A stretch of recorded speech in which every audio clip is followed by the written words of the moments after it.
Hello friends, Indus classes में आपका स्वागत है। आज हम लोग परिमंडल से संबंधित कुछ और महत्वपूर्ण प्रश्नों को देखेंगे। तो आइए देखते हैं कि आज क्या कुछ खास रहने वाला है। आज का पहला प्रश्न है कि उत्तरी गोलार्ध को कहा जाता है। उत्तरी गोलार्ध को क्या कहा जाता है? पहले हम लोग इसको सॉल्व करते हैं, फिर इसको समझेंगे कि आखिर उत्तरी गोलार्ध क्या होता है और उत्तरी गोलार्ध को कहा क्या जाता है। तो याद रखना है कि उत्तरी गोलार्ध को क्या कहा जाता है, तो स्थलीय गोलार्ध के नाम से भी जाना जाता है। क्या नाम से जाना जाता है? स्थलीय गोलार्ध। अब स्थलीय गोलार्ध क्यों कहते हैं सो समझते हैं। देखिए, आप ये पूरी पृथ्वी लीजिए। पूरी पृथ्वी को हम लोग दो बराबर भाग में बांटते हैं।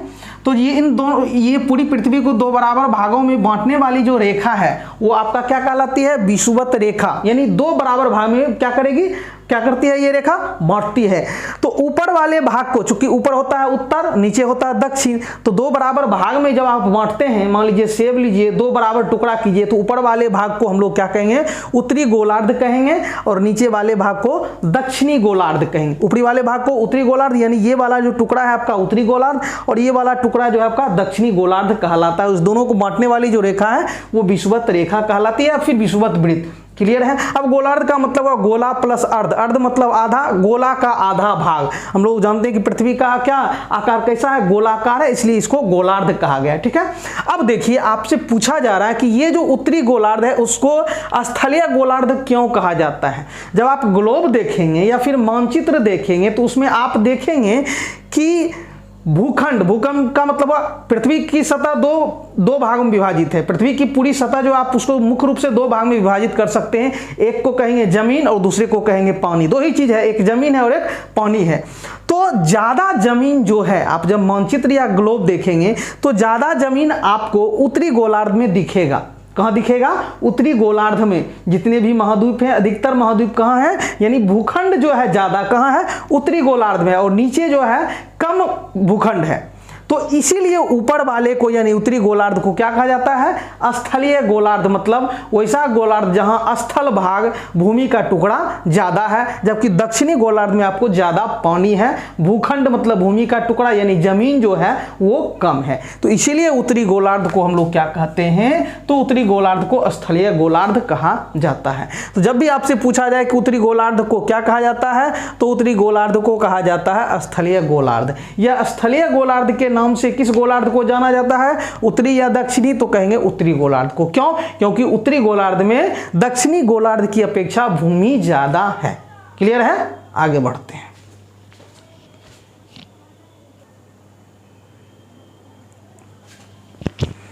हमारा अगला प्रश्न है कि पृथ्वी पर प्रमुख महाद्वीपों की संख्या। पृथ्वी पर जो है कुल कितने प्रमुख महाद्वीप हैं? ठीक है, महासागर की बात नहीं की जा रही है, महाद्वीपों की बात की जा रही है। दो चीजें होती है, एक महाद्वीप होता है और एक महासागर होता है। तो दोनों क्या होता है अभी हम लोग देखेंगे। तो आपसे पूछा जा रहा है कि पृथ्वी पर कुल कितने प्रमुख महाद्वीप हैं। तो याद रखना है कि पृथ्वी पर कुल 7 प्रमुख महाद्वीप हैं। कितने हैं? तो 7 प्रमुख द्वीप हैं। ठीक है, प्रमुख महाद्वीप है। ठीक है, द्वीप अलग होता है, महाद्वीप अलग होता है, तो ये ध्यान रखना है। तो आपसे प्रमुख महाद्वीपों की संख्या पूछ रहा था। तो पृथ्वी पर कुल कितने महाद्वीप हैं? तो 7 महाद्वीप है। देखिए, आपका पृथ्वी की जो सतह है, पृथ्वी की सतह, इसको मुख्य रूप से दो भागों में विभाजित किया गया है। यानी आप पूरी पृथ्वी को लें तो आपको दो चीजें यहां दिखती है। क्या दिखती है? मुख्य रूप से एक दिखती है जमीन वाला भाग और दूसरा दिखता है पानी वाला भाग। और जमीन वाला भाग भी आपका छोटा छोटा टुकड़ा नहीं। ठीक है, जब आप बहुत बड़े भूखंड की बात करेंगे, विशाल भूखंड की बात करेंगे, तो वो जो आपका कहलाएगा बहुत बड़ा टुकड़ा जो होगा, वो जो आपका कहलाएगा, जो क्या होगा, पानी से अलग रहेगा, वो आपका कहलाता है महाद्वीप। क्या कहलाता है? महाद्वीप कहलाता है। तो पृथ्वी पर जो है भूखंड का जो विशाल जो टुकड़ा होता है, बहुत बड़ा बड़ा टुकड़ा, वो आपका महाद्वीप कहलाता है, यानी जमीन का विशाल टुकड़ा। और एक होता है कि पानी का विशाल टुकड़ा। नदी तालाब नहीं लेना है इसमें, बहुत ऐसा क्षेत्र जहां पानी ही पानी बहुत बड़े क्षेत्र में फैला हुआ हो, तो उसको कहते हैं हम लोग महासागर। क्या कहते हैं? तो महासागर कहते हैं। क्लियर है? तो पृथ्वी पर कुल 7 महाद्वीप हैं। कितने महाद्वीप हैं? आपसे महाद्वीपों की संख्या पूछा जा रहा है, तो याद रखना है कि पृथ्वी पर कुल 7 महाद्वीप हैं। प्रमुख महाद्वीप जो हैं, यानी बड़े जो विशाल जो भूखंड हैं वो कितने हैं? 7 हैं। अब उसका स्पेशल नाम दिया गया है। एशिया है, यानी एशिया महाद्वीप, अफ्रीका महाद्वीप, उत्तरी अमेरिका महाद्वीप, दक्षिणी अमेरिका महाद्वीप, अंटार्कटिका महाद्वीप, यूरोप महाद्वीप और ऑस्ट्रेलिया महाद्वीप। तो ये 7 जो महाद्वीप हैं वो स्पेशल भूखंड का जो बहुत विशाल टुकड़ा है उसका नाम है। ठीक है, क्लियर है। तो कुल 7 महाद्वीप है। आगे बढ़ते हैं।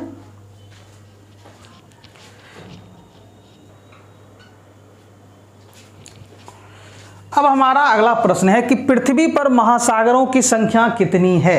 पहले प्रश्न में था कि महाद्वीपों की संख्या, यानी महाद्वीप कितने हैं, 7 हैं। 7 का अलग अलग नाम है, यानी जो जमीन वाला विशाल टुकड़ा जो है पृथ्वी का वो हो गया महाद्वीप और उनकी संख्या कितनी है, 7।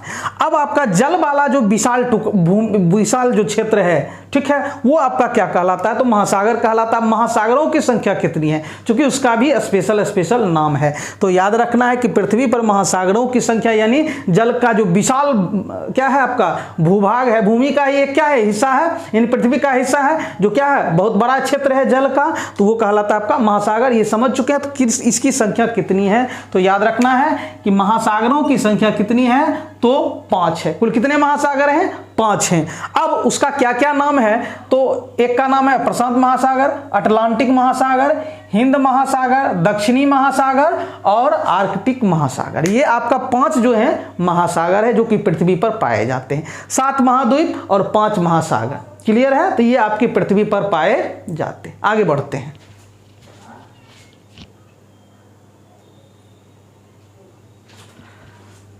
हमारा अगला प्रश्न है कि विश्व का सबसे बड़ा महाद्वीप कौन है, यानी ये आपका भूमि का जो विशाल टुकड़ा है उसमें से भी सबसे बड़ा कौन है। तो हम लोग जानते हैं कि विश्व में कुल कितने महाद्वीप हैं, तो 7 महाद्वीप हैं। एशिया, अफ्रीका, उत्तरी अमेरिका, दक्षिणी अमेरिका, अंटार्कटिका, यूरोप और ऑस्ट्रेलिया। क्लियर है।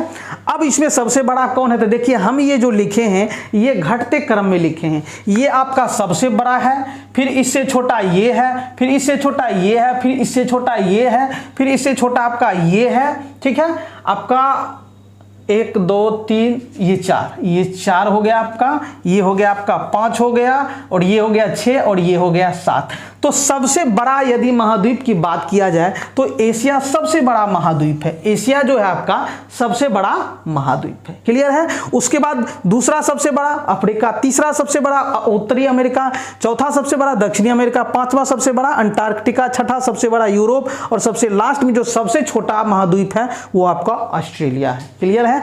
तो विश्व का सबसे बड़ा महाद्वीप आपका क्या है, एशिया महाद्वीप है। और भारत जो है आपका किस महाद्वीप में है, तो इसी महाद्वीप में है, इसी महाद्वीप का हिस्सा है। भारत हो गया, चीन हो गया, ये सब जो है आपका क्या है, एशिया महाद्वीप में है। यानी भूखंड जो है विशाल भूखंड जो है उसमें हमारा छोटा सा टुकड़ा भारत भी है। क्लियर है। तो सबसे बड़े महाद्वीप की बात किया जाए तो एशिया सबसे बड़ा और ऑस्ट्रेलिया सबसे छोटा। क्लियर है। आगे बढ़ते हैं।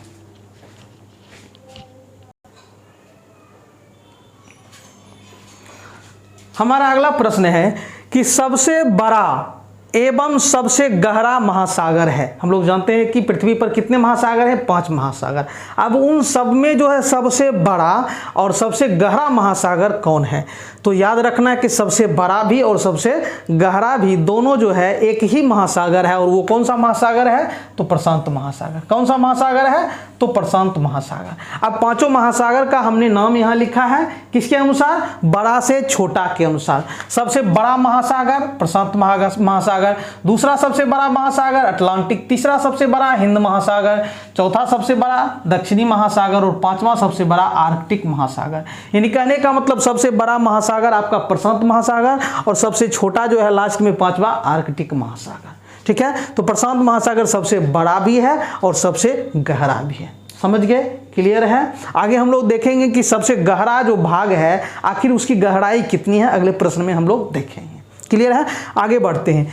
विश्व का सबसे ऊंचा शिखर है, विश्व का सबसे ऊंचा शिखर क्या है, और शिखर का मतलब हुआ कि ये स्थल वाला भाग हो गया, जमीन वाला भाग, यानी जमीन जो है सबसे ऊंचा कौन सा जमीन है, यानी शिखर के रूप में जो है सबसे ऊंचा है वो क्या है, क्या नाम है, इसकी कितनी ऊंचाई है और कहाँ स्थित है। तो याद रखना है कि विश्व का जो है सबसे ऊंचा शिखर माउंट एवरेस्ट है। क्या है आपका? विश्व का सबसे ऊंचा शिखर माउंट एवरेस्ट है। क्या है?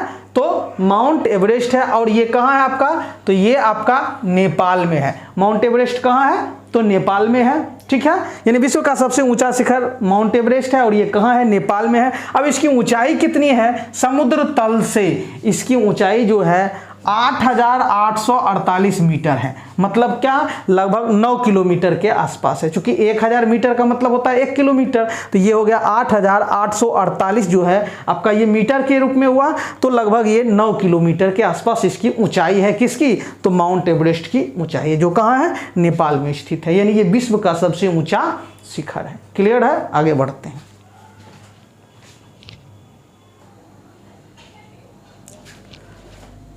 हमारा अगला प्रश्न है कि विश्व का सबसे गहरा भाग है। सबसे ऊंचा शिखर तो हमने देख लिया माउंट एवरेस्ट 8,848 मीटर। अब सबसे गहरा भाग जो है, जिसको हम लोग क्या कहते हैं? गर्त कहते हैं। क्या कहते हैं? गर्त कहते हैं। यानी सबसे जो गहरा भाग होगा वो क्या कहलाता है? गर्त। तो कहलाता है, कहता है कि विश्व का सबसे गहरा भाग है, यानी जो गहरा भाग है, जो गहरा गर्त है, उसको किस नाम से बुलाते हैं? तो याद रखना है कि उसको हम लोग मेरियाना गर्त कहते हैं। क्या कहते हैं? सॉरी, ये नेरियाना लिखा हुआ है। क्या लिखा हुआ है? नेरियाना लिखा हुआ, तो नेरियाना नहीं होगा आपका, मेरियाना गर्त होता है। क्या होता है? मेरियाना गर्त। इसको अंग्रेजी में हम लोग कहते हैं मेरियाना ट्रेंच। क्या कहते हैं? Mariana trench. देखिए नेरियाना भी है, मेरियाना भी है, कंफ्यूजन के लिए हमने डाला है। तो मेरियाना गर्त है। क्या है? मेरियाना ट्रेंच, जिसको हम लोग कहते हैं। तो ये जो है विश्व का सबसे गहरा गर्त है, यानी सबसे गहरा भाग है। और ये है कहाँ? तो ये जो है आपका प्रशांत महासागर में है। कहाँ है? प्रशांत महासागर में। इसलिए हमने प्रशांत महासागर को सबसे गहरा महासागर का भी नाम दिया, क्योंकि सबसे गहरा भाग जो है मेरियाना गर्त जो है आपका कहाँ है? प्रशांत महासागर में है। यही अगर जो दूसरे महासागर में रहता तो उस महासागर को सबसे गहरा महासागर कहते, लेकिन ये मेरियाना गर्त सबसे गहरा भाग है, जो कितना है? 11,022 मीटर, मतलब 11 किलोमीटर से भी अधिक इसकी क्या है? गहराई है। क्या है? इसकी गहराई कितनी है? तो 11,022 मीटर है आपका, यानी 11 किलोमीटर से भी ज्यादा है। तो ये आपका मेरियाना गर्त है। अब देखिए, आपने देखा था पहले प्रश्न में कि आपका ये जो है माउंट एवरेस्ट, उसकी ऊंचाई कितनी है? 8,848 मीटर है, और इसकी गहराई कितनी है? तो 11,022 मीटर। तो अब देखिए कौन ज्यादा हो गया? ये ज्यादा हो गया। क्या हो गया? ये ज्यादा हो गया।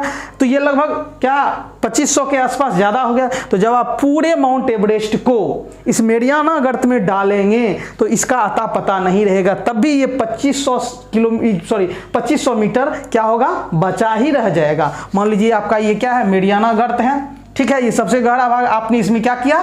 तो माउंट एवरेस्ट को डाला, मान लीजिए यहां तक आया। ठीक है, ये कितना है? तो 11,000 क्या है? 22 मीटर है। और यहां तक आया 8,848। तो इतना जो ये पार्ट बच जाएगा, इतना क्या बच जाएगा? ऊपर में बच जाएगा आपका पानी, लगभग 2500 के आसपास। आप घटा के देखिए, 11,022 और उसमें से 8,848, तो 12 में से 8 गया 4, यहाँ 11 में से 4 गया, कितना हो गया आपका? 7। ठीक है, 11,022, 8,800, 12 में से 8 गया 4, यहाँ बचा 1, 11 में से 4 गया 7, यहाँ बचा 9, 9 में से 8 गया 1, और यहाँ कितना बचा आपका? 10 में से 8 गया 2, लगभग 2174 के आसपास। ठीक है, लगभग 2174 के आसपास ये आपका बच जाता है। ठीक है, क्लियर है? आगे बढ़ते हैं।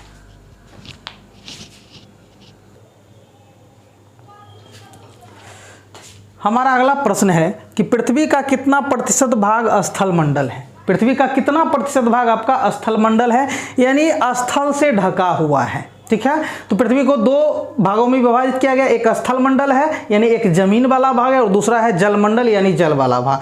तो कहने का मतलब कितना भाग जो है जमीन है आपका। ठीक है, तो याद रखना है कि पृथ्वी का 29% भाग आपका जमीन है। पृथ्वी का कितना प्रतिशत भाग जमीन है? तो 29% भाग जमीन है। कंफ्यूज नहीं करना है। देखिए, हम लोग जानते हैं कि पृथ्वी का कितना प्रतिशत भाग जल से ढका हुआ है, यानी जल मंडल कितना है? तो 71% भाग आपका जल से ढका हुआ है। ज्यादा जल है 71% भाग जो आपका क्या है जलमंडल है। तो 100 में से आप जब 71 को घटाते तो आपके पास कितना बचता है 29%। तो ये 29% आपका क्या है स्थल मंडल है, यानी स्थल से ढका हुआ है। जल जमीन, तो जमीन कितना है, तो जमीन आपका 29% है और जल कितना है, तो जल आपका 71%। तब जाके दोनों मिलाकर कितना बनाता है 100%, मतलब पूरा बना पाता है। क्लियर है। तो पृथ्वी का कितना प्रतिशत भाग स्थल मंडल है 29% भाग। यही रहता है कि पृथ्वी का कितना प्रतिशत भाग जलमंडल है या जल से ढका हुआ है, तो 71% भाग। क्लियर है। आगे बढ़ते हैं। अब देखिए पृथ्वी का कौन सा भाग ठोस चट्टानों का बना है। पृथ्वी का कौन सा भाग आपका ठोस चट्टानों का बना हुआ है। वायुमंडल नहीं, वायुमंडल आपका क्या है विभिन्न गैसों से बना हुआ है। जलमंडल नहीं, ये सिर्फ जल से बना हुआ है। क्लियर है। स्थल मंडल, स्थल मंडल आपका क्या है जिस पर हम लोग रहते हैं, खेती बाड़ी करते हैं, घर बनाते हैं, तो ये आपका किससे बना हुआ है चट्टानों से बना हुआ है। तो पृथ्वी का कौन सा भाग चट्टानों से बना हुआ है, तो स्थल मंडल जो है आपका चट्टानों से बना हुआ है। सभी तो होगा नहीं। क्लियर है। आगे बढ़ते हैं। ठीक है।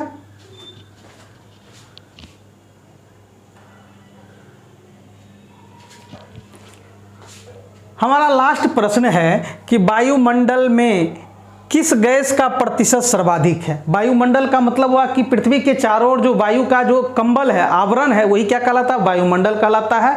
हम लोग पिछले वीडियो में देख चुके हैं। और ये वायुमंडल जो है विभिन्न गैसों का क्या है मिश्रण है। कार्बन डाइऑक्साइड है, ऑक्सीजन है, नाइट्रोजन है, ऑर्गन है, उसके बाद आपका इसमें जलवाष्प भी है। तो वही पूछता है कि ठीक है वायुमंडल में जो है विभिन्न गैसों का क्या है मिश्रण है, तो आखिर कोई ना कोई ऐसा गैस होगा जो सबसे ज़्यादा होगा। तो याद रखना है कि नाइट्रोजन जो है सबसे ज़्यादा मात्रा में मिलता है। नाइट्रोजन जो है 78% मिलता है। क्या मिलता है 78% आपका मिलता है। समझ गए ना। उसके बाद ऑक्सीजन कितना मिलता है 21%। तो ये दोनों मिल करके जो है 8 1 9 7 2 99% बना लेता है। 99% तो यही दोनों हो गया। बाकी जो 1% बचता है उसमें कार्बन डाइऑक्साइड, आर्गन, उसके बाद जलवाष्प, ये सभी जो बचे हुए गैस होते हैं वो होते हैं। तो कहने का मतलब सबसे ज्यादा जो मात्रा है गैस का वो वायुमंडल में किसका है, तो नाइट्रोजन है, जो कितना है 78% है। क्लियर है। समझ गए ना। कोई दिक्कत। यदि 100 लीटर आप क्या लीजिए 100 लीटर वायु लीजिए, मतलब कितना 100 लीटर आप यदि वायु लेते हैं तो उसमें 78 लीटर आपका नाइट्रोजन होगा, 21 लीटर क्या हो गया आपका तो ऑक्सीजन होगा। समझ गए। कोई दिक्कत। लीटर लीजिए या समझ गए ना। कोई दिक्कत। मान लीजिए कि आप ऐसे केजी में वायु को आप क्या कीजिए, मान लीजिए केजी में, मान लीजिए एक सिलेंडर लीजिए, उसमें आप 100 केजी को क्या कीजिए वायु को भर दीजिए। तो उसमें आप जब उसको निकाल के देखिएगा, सॉरी लीटर में नहीं होगा केजी में, तो आप देखेंगे कि उसमें 78 केजी आपका नाइट्रोजन है। यानी 100 केजी की बात करें, 100 केजी वायु आप ले रहे हैं किसी सिलेंडर में भर रहे हैं। ठीक है। उसके बाद उसमें आप नाइट्रोजन, ऑक्सीजन, कार्बन डाइऑक्साइड और ऑर्गन को देख रहे हैं। तो आपको जो 100 केजी आपने वायु लिया, हवा लिया, उसमें 78 केजी आपका नाइट्रोजन का होगा, 21 केजी आपका ऑक्सीजन का होगा और बचा जो आपका 1 केजी होगा उसमें आपका कार्बन डाइऑक्साइड, आर्गन, जलवाष्प और जो गैस है वो सभी होंगे। क्लियर है। तो मिलते हैं अगले वीडियो में। धन्यवाद।